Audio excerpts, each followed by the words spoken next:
बीमारी तो इतनी फैल रही है कि डंगर 50-60 तो समझ लो निकल गए गांव से। एक दिन में 7 मरे कीचड़ की वजह से। एक बार गया था धर्मपाल मंत्री के पास में और उनके आवास में, लेकिन उनने हमसे पूछा था कि आप कहाँ से आए हो, तो हमने कहा था नौगोटिया से आए, ऐसी ऐसी स्थिति है।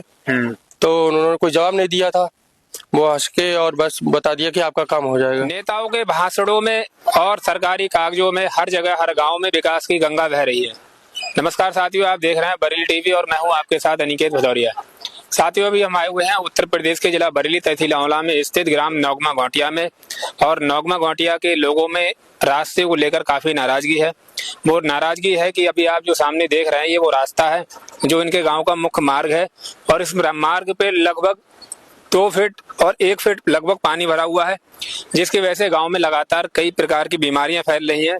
और इनका कहना है इन्होंने एसडीएम महोदय के लिए भी ज्ञापन दिया, सचिव के सामने भी बात रखी, बीडीओ के पास भी बात रखी और तमाम अधिकारियों के पास गए, मगर इनकी अभी तक किसी ने समस्या को नहीं सुना है, जिसकी वजह से लगातार गांव वाले परेशान है। ये वो रास्ता है जो स्कूल तक जाता है, यही वो रास्ता है जो कि आगे अस्पताल की ओर भी जाता है, मगर सबसे बड़ी मजबूरी यह है कि इस रास्ते की वजह से गांव वाले लगातार परेशान हैं। और हमारे साथ में गांव के काफी ग्रामीण हैं, आइए चलते हैं और करते हैं इनसे बात। ये जो समस्या है कब से है? समस्या को तो पूरी साल ही हो गई, समझ लो 2 साल तो ऐसी हो गई कि ये तालाब का पानी कभी सूख नहीं रहा है यहाँ, कि बच्चों निकलने को दुखी हैं। अबेर सवेर गोबर कूड़े हैं वो घर में सबके रेंट लगे हैं, ऐसे ही पोए डंगर हैं, इतनी समस्या है।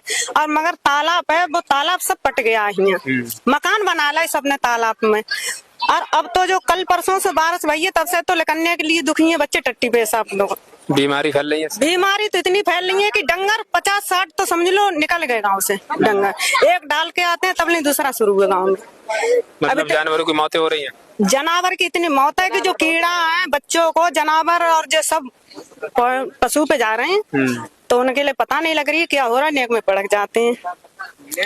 इतनी यहाँ स्कूल कितनी दूर है? इस रूट तो एक नहीं है, बहुत बहुत दूर है। बच्चे ये शीतकाल में इसी में चल रहे हैं, जूता मोजा पहनते हैं तो उतारते हैं तो फिर पैर धोते हैं, कहीं तो फिर पहनते हैं। अब तो कोई आया आपके पास? कोई नहीं आता है। ऐसे ही आज तुम बुलाए तो तुम तो आगे, कोई आता ही नहीं है। दादी आपने कब से देख रही है रास्ता? कब से है कीचड़? कीचड़ कब से है? कीचड़ हम तो आए हैं जगह, हम तो मैके में रह रहे हैं और कीचड़ हमने शुरू से देखी, लेकिन जो पानी तो बारिश से भरे को बच्चे सब जामे गिर पत्ते और हर काऊ को परेशानी है। यहाँ में रोटी ले जाने वाले को, घर को बाघर से आनो जा, घर को परेशानी आराम किसी को ना है, लेकिन सब पब्लिक परेशान है। और जिंगरे तो कम से कम 50-60 खत्म हो गए हमारे गांव में, एक दिन में 7 मरे कीचड़ की वजह से। एक दिन में 7 मरे। रास्ते को लेकर ये समस्या कब से है? ये समस्या साहब बहुत दिनों से समस्या है और पानी बहुत भरा हुआ है। सभी लोगों को बीमारी का इससे प्रकोप करना पड़ रहा है। बच्चे स्कूल के जा नहीं पाते हैं और पानी हर तरह से पानी 2 फीट लगभग भरा ही रहता है। ये हमारी समस्या कोई सुन नहीं पाता। एसडीएम से कहा, पुलिस से भी कहा, मंत्री से भी कहा, किसी ने सुना नहीं। आपके गांव में कितने वोटर होंगे? हमारे गांव में है करीब 800 वोट। वोट मांगने के समय नेता आते हैं नेता, अपना वोट मांगने के बाद फिर सुनते नहीं है ना देखने आते। अच्छा, ये जो पानी भरा हुआ है और यहाँ पर जो है वो सीसी रोड के ऊपर भरा हुआ है या ईंटें बिछी उसके ऊपर है? सीसी रोड के ऊपर है। कब पड़ा सीसी रोड? ये तो मुझे नहीं पता, काफी साल है, 20 साल से लगभग जाते। क्या नाम है आपका? जी, मेरा नाम संजीव राजपूत और मैं विश्व हिंदू परिषद बजरंग दल का कार्यकर्ता हूँ। और आप तो ये जो ज्ञापन लेकर आए हैं, इस समस्या से संबंधित ज्ञापन आपने जिला अधिकारी महोदय के लिए दिया है? जी। तो क्या है, रिप्लाई कुछ मिला? नहीं, इसमें हमें कोई रिप्लाई नहीं मिला है और समस्या जो भी है वो और गंभीर होती जा रही है।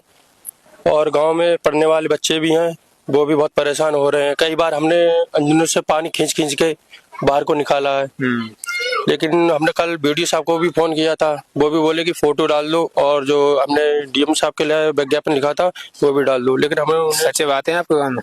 सचिव आते हैं, लेकिन वो देखे ही चले जाते हैं, वो कुछ कार्रवाई हो नहीं रही है। मैंने लेखपाल साहब को भी बोला था, वो भी ये बोले थे कि आप मजमा जाइएगा, उसके बाद में कार्रवाई होगी। इसका जो पानी है यहाँ जो भरा है, इसका हमने सुना था तालाब को लेकर भी कोई विवाद है, ऐसा कुछ है? हाँ, ऐसा ही कुछ है। वो ये है कि मैंने अभी एक एप्लीकेशन डाली थी 10 क्षेत्र पे कि हमारा तालाब में जो ज्यादा गंदगी है वो साफ सफाई हो जाए। जैसे कि हमें तालाब का पानी जो है साफ मतलब निकले नाली का, लेकिन कुछ लोगों ने तालाब जैसी भी बुलाई थी प्रधान ने, लेकिन वो तालाब रुकवा दिया था साफ सफाई होने से।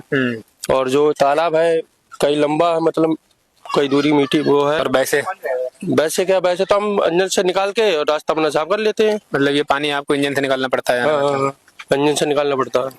विधायक और जो जिम्मेदार नेता उनके पास गया? नहीं, उनके पास मैं एक बार गया था धर्मपाल मंत्री के पास में और उनके आवास में, लेकिन उन्होंने हमसे पूछा था कि आप कहाँ से आए हो, तो हमने कहा था नौगोटिया से आए, ऐसी ऐसी स्थिति है। तो उन्होंने कोई जवाब नहीं दिया था, वो हंस के और बस बता दिया कि आपका काम हो जाएगा। कितने दिन हो गए इस बात को? इस बात के लिए हो गए करीब 6-7 महीने हो गए जी। साथ ही जैसे ये बता रहे हैं, इन्होंने अभी ज्ञापन भी इनके हाथ में, बता रहे हैं ज्ञापन भी दिया और क्षेत्रीय विधायक और अन्य नेताओं के अधिकारियों के पास गए, मगर किसी ने कुछ सुना नहीं। जैसे अगर आप अभी देखेंगे सामने से पढ़ने वाले बच्चे आ रहे हैं, इनके लिए भी कीचड़ से निकलना पड़ता है।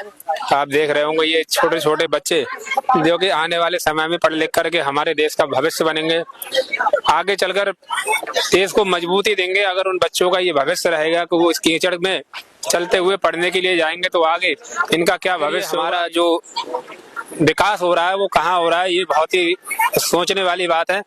और आप सभी लोग इस बारे में क्या राय रखते हैं कमेंट में जरूर बताइए।